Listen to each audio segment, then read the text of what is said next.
पहली बात पे अभी औरंगजेब को क्या मानते हो आप?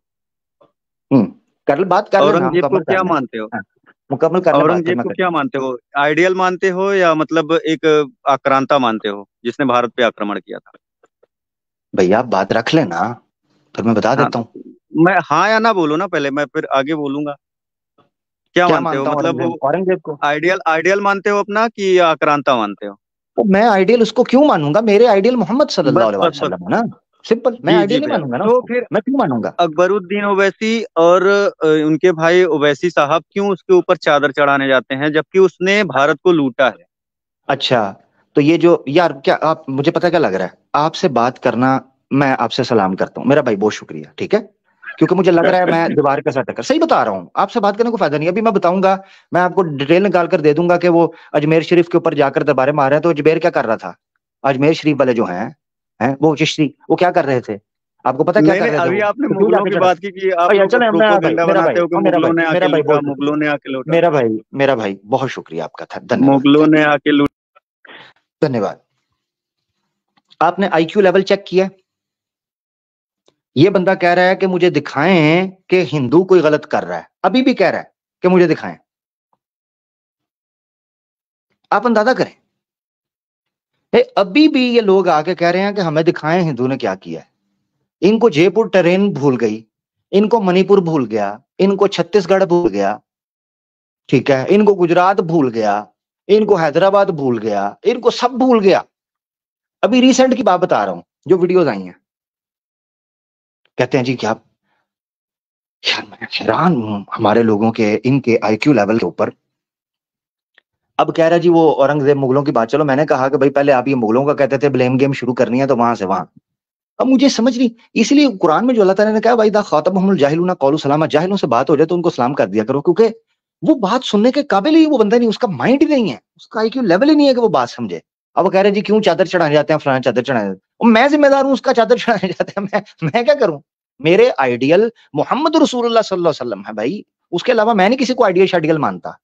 अब पता नहीं किसी गलत बंदे के पास आ गए हो, आपको कोई और मिला होगा, तो मैं नहीं मानता किसी को आइडियल शाइडियल नबी पाक सल्लल्लाहु अलैहि वसल्लम के बाद, ठीक है जी, तो ये ध्यान में रख लें। अब वो आगे मुझे अजीबो गरीब, उसके चादर क्यों चढ़ाए जाते हैं, फलाने को चादर चढ़ाए जाते हैं, कमाल हो गया, मैं उसका क्या करूं चादर चढ़। वो अजमेर शरीफ पे तुम्हारी सारी हीरोइंस वहां पर पहुंची होती हैं, सारे हीरो सारे पॉलिटिशियन वहां पर पहुंचे होते हैं चादरें चढ़ाने के लिए, मैं क्या करूं? हम्म, अजीबो गरीब मखलूक से वास्ता पड़ गया है, खुदा की कसम। जी मेरा भाई, सूर्या भाई है।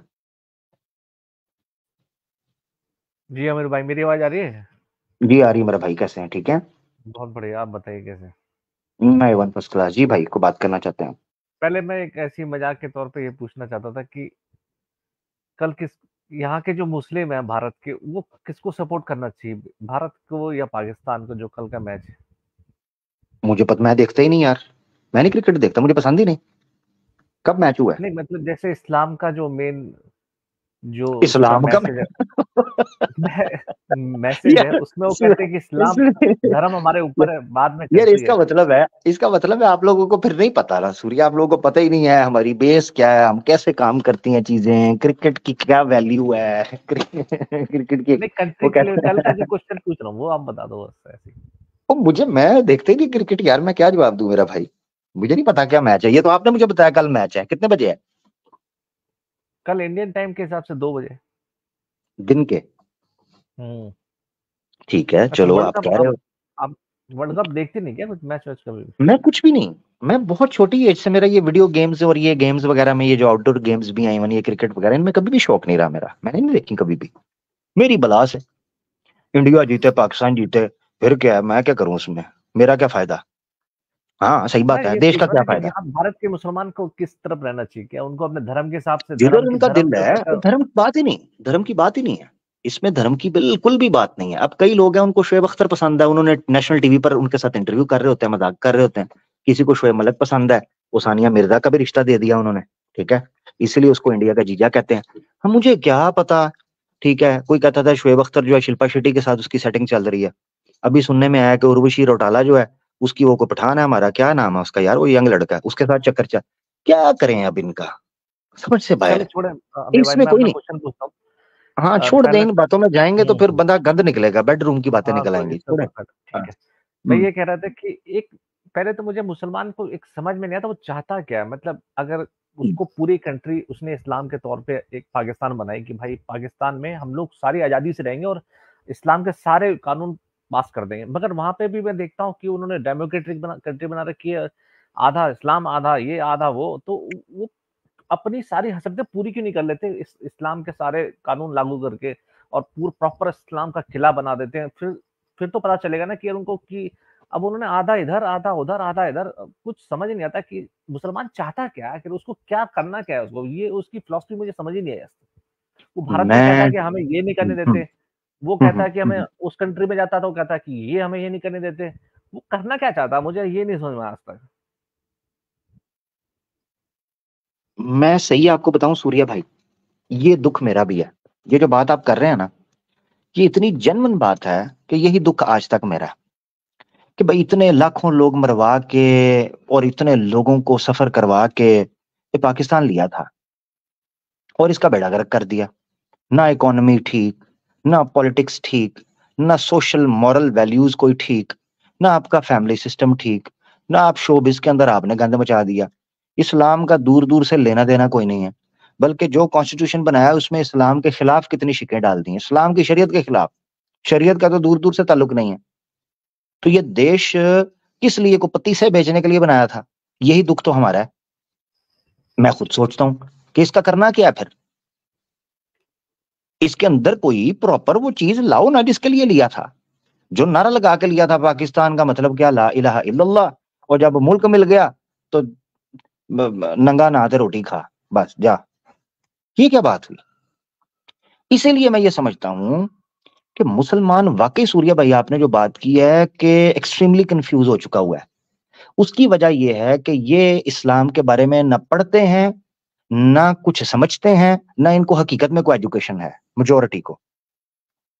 और बड़ा दुख होता है इस चीज के ऊपर। अगर इनको हकीकत में इस्लाम को इन्होंने पढ़ा होता, एजुकेशन होती, तो इनको फर्क पता चलता कि इस्लाम आपसे डिमांड क्या करता है, उसको प्रैक्टिकली इंप्लीमेंट करने के फायदे क्या हैं, फिर इनको नजर आता।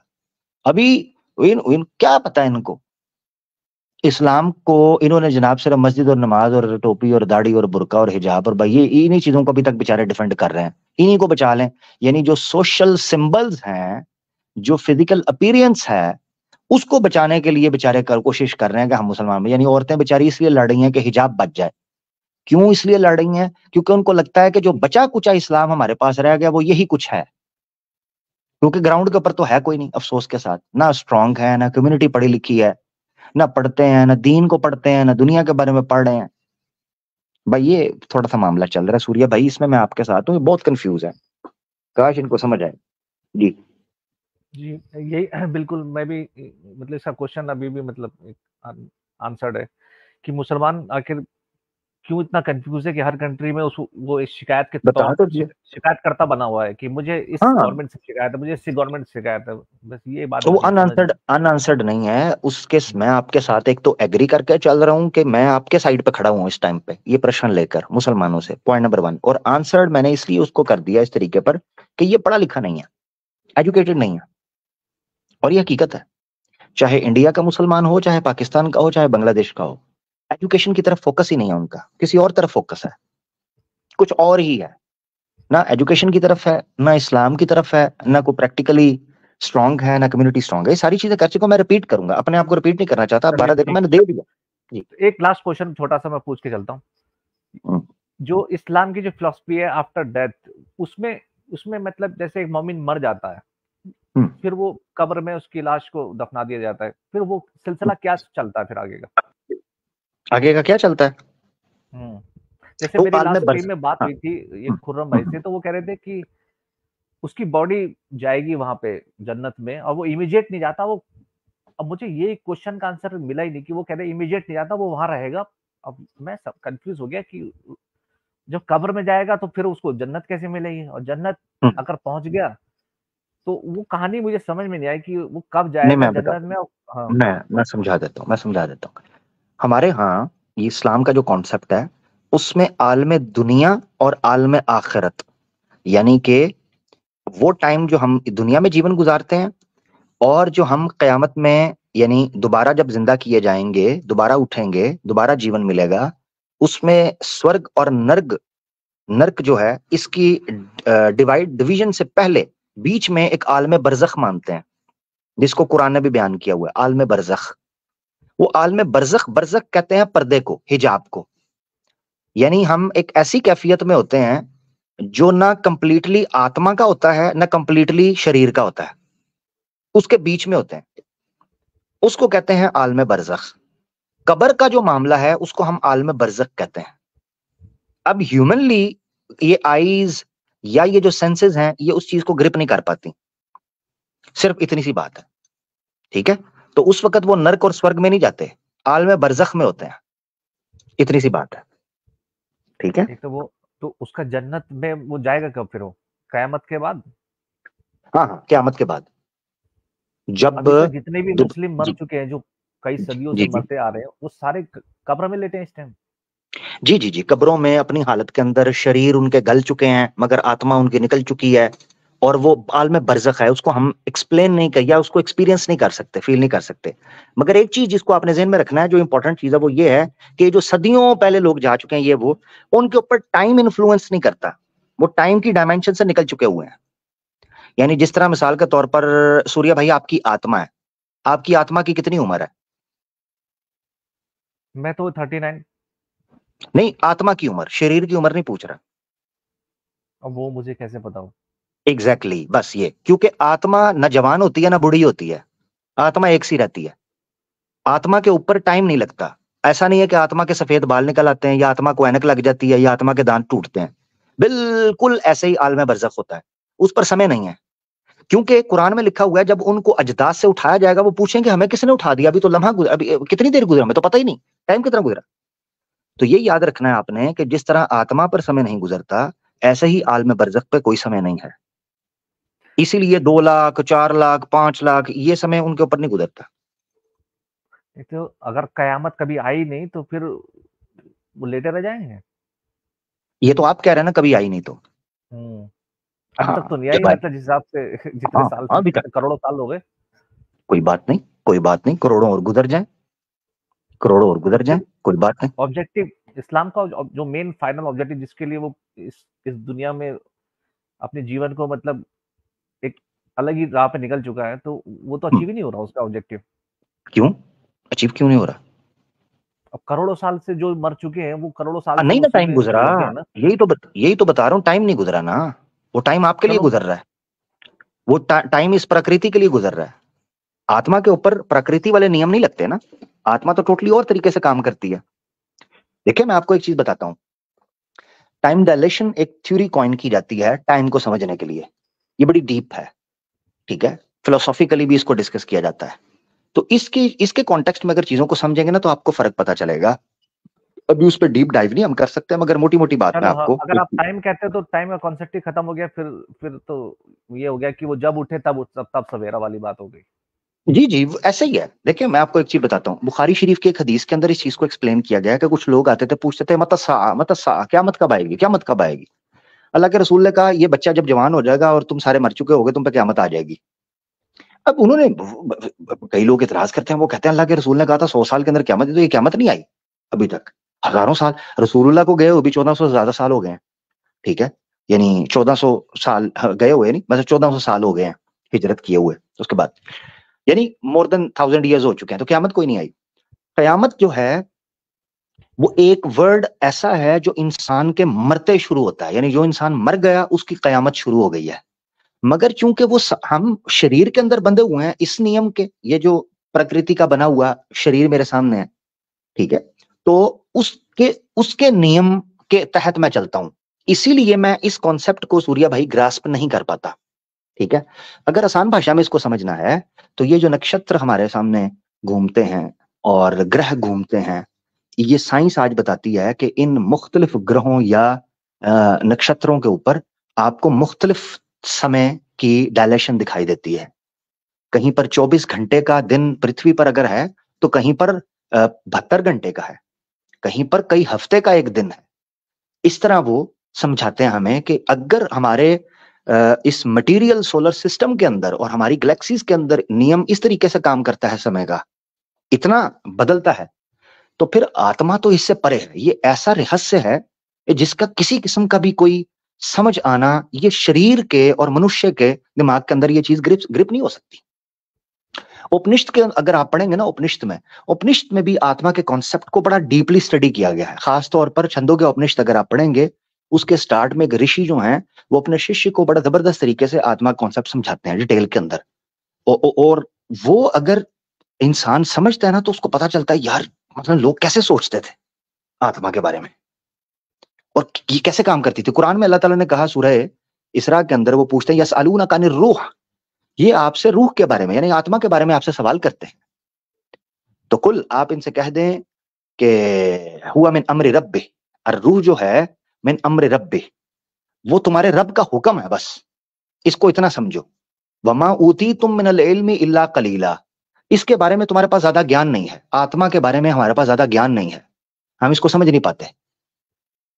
तो बस इतनी सी बात है मेरा भाई। तो अब जो लाखों सालों से करोड़ों सालों से अगर वो पड़ा भी हुआ है, ईश्वर के लिए कुछ भी मुश्किल नहीं है कि उसको एक क्षण के अंदर वो दोबारा जिंदा कर दे जैसे वो पहले करता है। इसी चीज को कुरान में अल्लाह ताला ने बयान किया कि क्या कोई दूसरी बार का काम मुश्किल होता है। मिसाल के तौर पर सूर्या भाई, आप एक बार कोई काम कर सकते हैं, दूसरी बार तो उससे ज्यादा आसान हो जाएगा, मुश्किल नहीं होगा आपके लिए काम करना। तो अल्लाह ने एक लॉजिकल मिसाल देकर ह्यूमन कैपेसिटी में उसको समझाने की कोशिश की कि अगर तुम ये मानते हो कि अल्लाह ने इस सारे जहान को बनाया है तो उसके लिए दोबारा बनाना मुश्किल है क्या? दोबारा बनाना तो उससे भी ज्यादा आसान है अगर तुम समझते हो कि बड़ा मुश्किल काम हो गया।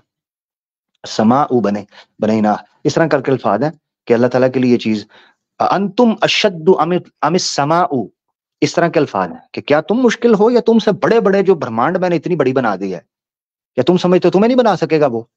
तुमसे बड़ा ब्रह्मांड उसने बनाया है, तुमसे बड़ी चीजें उसने बनाई हैं, तो तुम क्या हो? इस तरीके से इसको समझाया। ठीक है मेरा भाई, ठीक है मेरे भाई। ऑब्जेक्टिव इस तरह हासिल होगा। हाँ सॉरी, ऑब्जेक्टिव इस तरीके से हासिल होता अगर नुकसान होता जब उस आत्मा के ऊपर समय गुजरता तो आत्मा बेचैन होती, वो ये कहती कि भाई समय मैं फंस गई हूं, मैंने तो जिस काम के लिए किया था वो हुआ नहीं।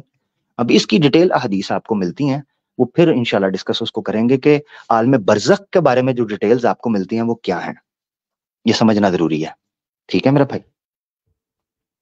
तो आमिर भाई चलो ठीक है, अगर आपके पास टाइम हो तो मैं एक छोटा सा, तो ये जिन जो होते हैं ये कोई आत्मा का कोई बुरी आत्मा होती है यार, ये कोई नहीं नहीं नहीं नया नहीं पदार्थ? नहीं नहीं नहीं नहीं, आत्मा कुछ आत्मा और है, ठीक है, और जिन और है। जिन एक अलग मखलूक है।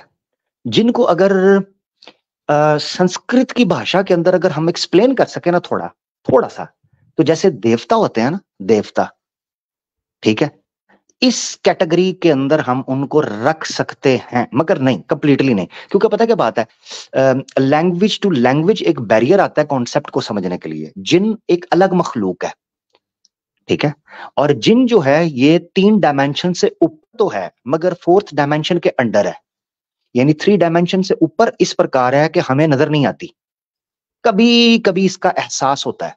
जैसे हमें क्वांटम लेवल पर जो सब एटॉमिक पार्टिकल्स हैं उनका इफेक्ट फील होता है, और उनके इफेक्ट के ऊपर कितने लोगों को क्वांटम फिजिक्स के अंदर नोबेल प्राइज मिला हुआ है, इफेक्ट्स के ऊपर, एक ऑब्जर्व करने के ऊपर नहीं, सिर्फ इफेक्ट के ऊपर।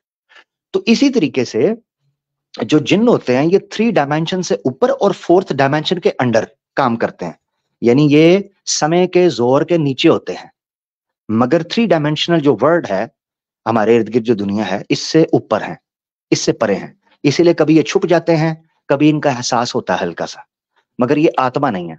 इस्लाम के कॉन्सेप्ट में आत्मा जब शरीर से निकलती है तो वो पलट कर वापस नहीं आती, जिस तरह सनातन धर्म के अंदर है कि वो रीइंकारनेट होती है, पुनर्जन्म लेती है। तो हमारे नजदीक वो कॉन्सेप्ट नहीं है कि इसी जीवन में, यानी मुझ में जो आत्मा है जब ये एक बार ये निकल जाएगी तो ये वापस किसी और का शरीर लेकर नहीं आनी चाहिए। इस्लाम का कॉन्सेप्ट है, इस्लाम का, ठीक है ना। नहीं तो जो जो जिन बना हुआ है उसका क्या होगा, वो सारी जिंदगी यहीं रहेगा? नहीं नहीं नहीं नहीं नहीं नहीं, वो क्यों यहाँ रहेगा, उसके लिए अपने नियम मौजूद है, उसके लिए अपने हैं। अब वो मेरे, देखो मैं आपको एक चीज बताता हूँ, मिसाल के तौर, सूर्य अपना जीवन गुजारता है, उसको एक शरीर दिया गया, आत्मा दी गई। कल कयामत के दिन जब वो जिंदा किया जाएगा, इस्लामिक कॉन्सेप्ट दे रहा हूं आपको, जब जिंदा किया जाएगा तो सूर्या के बारे में पूछा जाएगा, उसकी परीक्षा सूर्या के हिसाब से ली जाएगी। सूर्या का जीवन कैसा था, उसने कितनी आयु पाई, कितने उसके पास फैसिलिटीज थी, उसके माता पिता कैसे थे, उसके इर्द गिर्द का माहौल कैसा था, उसकी एजुकेशन क्या थी, उसका दिमाग कैसे काम करता था, उसने कितना कष्ट किया, कितने कठिन जिंदगी गुजारी, उसके अनुसार परीक्षा की जाएगी सूर्या की। मेरे अनुसार मेरी की जाएगी। मुझसे सूर्या के बारे में नहीं पूछा जाएगा कि बताओ जरा सूर्या क्या करता रहा, बताओ। इसी तरह जो जिन हैं, इनकी जिंदगी के बारे में हमसे नहीं पूछा जाएगा, ये जिन कैसे थे कैसे, इसीलिए उनके बारे में ज्यादा बताया भी नहीं कि वो कैसे रहते हैं, क्या करते हैं, क्या नहीं। कुछ कुछ इशारे मिलते हैं, मगर वो इतने ब्लर हैं, इतने फेड हैं, और उनकी इंपॉर्टेंस भी इतनी नहीं है कि डायरेक्ट उनका हमारे साथ लेना देना कुछ भी नहीं है, यानी परीक्षा के एतबार से। ठीक है फिर भाई, शुक्रिया। थैंक यू मेरा भाई, थैंक यू। अपना ख्याल रखिएगा। सूर्या भाई हमारे साथ बड़ी इंटरेस्टिंग एक थोड़े डिफरेंट टॉपिक पर बात चल रही थी। हमारे साथ ऋषि मौजूद है, ऋषि को ले लेते हैं। जी भाई ऋषि, माइक अनम्यूट कर लें। ऋषि हेलो, मेरे आवाज आ रही है क्या? जी भाई आ रही है। कैसे हैं भाई? अच्छा, हाँ, थैंक यू। मुझे लगे मैं ठीक हूँ, आप कैसे हैं? मैं भी ठीक हूँ ऋषि भाई। आप सनातनी भाई हैं? नहीं, सनातनी नहीं हूँ मैं। आप क्या हैं? नहीं, सनातनी नहीं हूँ मैं। आप मुसलमान हैं? नहीं, क्या हैं? मैं जैन हूँ। अच्छा, जैन वाले भाई। जी जी जी जी। तो ऋषि हेलो। जी हाँ, जी। तो मैं तो वो इजराइल पैलेस्टाइन पे बात करने आया था, लेकिन वो बीबीसी का मुद्दा निकला था, डॉक्यूमेंट्री का। तो उस पर 2-3 मिनट बात कर लें? जी आप बात करना चाहते हैं जरूर कर लें मेरा भाई। आपने वो डॉक्यूमेंट्री देखी है? जी जी मैंने देखी है। हाँ, क्योंकि मैंने भी देखी है। जी जी तो मैंने देखी है। उसमें मुझे जो 2 आपत्तियां जो है ना, उसको मैंने बहुत ही केयरफुली देखा है, अकेले बैठ के देखा है, और उसके बहुत सोच विचार कह के मैं ये कह सकता हूँ, और मैंने फ्रेम बाय फ्रेम मुझे एकदम ध्यान से देखा है। तो इस तरीके की जो डॉक्यूमेंट्री थी, उसमें 2 सबसे मुझे जो प्रॉब्लमेटिक ये लगा है कि जो जिस तरीके से उन्होंने बनाया है, और मैं बहुत ही जिम्मेदारी से कह सकता हूँ कि ये ऑलमोस्ट एक काइंड ऑफ प्रोपेगेंडा के टाइप से बनाई है, जिससे इंडिया में उसका माहौल बिगड़ सकता है। ठीक है।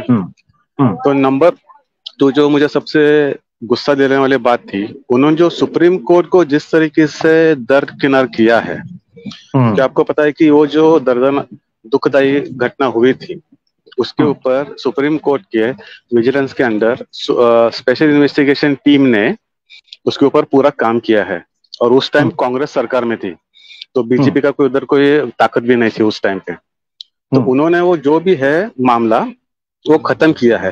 अभी वो सही किया है गलत किया है, दैट्स अ डिफरेंट थिंग, लेकिन supreme court is the final authority in India. ये बीबीसी आता है। कब खत्म किया? कब खत्म किया? 2012 में। 2013 में? हाँ, 12-13 में, वही 2013 में। 2013 में और 2013 में खत्म किया। और इलेक्शंस कब हुए हैं? इलेक्शंस 2024 में हैं? 2024 में, 2014 में, 14 में, हाँ। 14 में। ये कोइंसिडेंस है कि 2013 में क्लीन चिट मिलती है, और जिस व्यक्ति के ऊपर बैन लगे हुए थे इंटरनेशनल कम्युनिटी में ट्रैवल करने पर, 2013 में क्लीन चिट मिलती है, 2014 में पीएम बनता है। Is it a coincidence? क्या वो भविष्य पता था उनको भविष्य पता था कि वो आने वाले हैं? मुझे नहीं पता, आई डोंट नो। मगर जब आप एक मेरा पॉलिटिक्स को जब आप पॉलिटिक्स को नहीं, आपने बोला है पॉइंट को, आपने बोला उनको क्लीन चिट दिया। क्लीन चिट तो दिया 2013 में।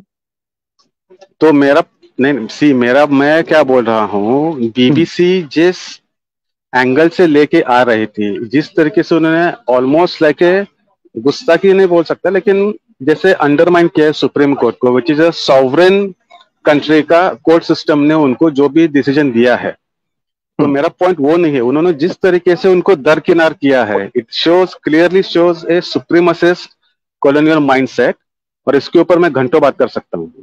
तो मेरा मुद्दा ये था, तो वो जो डॉक्यूमेंट्री है ना, तो वो मैंने देखा है। मैंने भी देखा है 2013 में क्लीन चिट मिलता है। और व्हाट अ कोइंसिडेंस के 2013 से पहले जो मेजर विटनेसेस थे उन पर केसेस बनते हैं, कुछ को शूट कर दिया जाता है, कुछ के ऊपर ऐसी धाराएं लगाई जाती हैं कि वो जेल से बाहर नहीं निकल सकते अभी तक।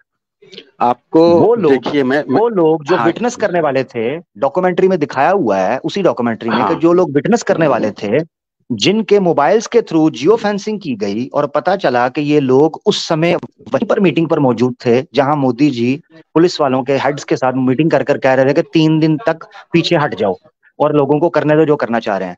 ऐसी सूरत में उन लोगों की गवाही जो है वो देने से पहले उनको हटा दिया जाता है रास्ते से। देखिए, आप जो ये बात कर रहे हैं, क्या सुप्रीम कोर्ट के सामने ये बात नहीं लाई गई थी?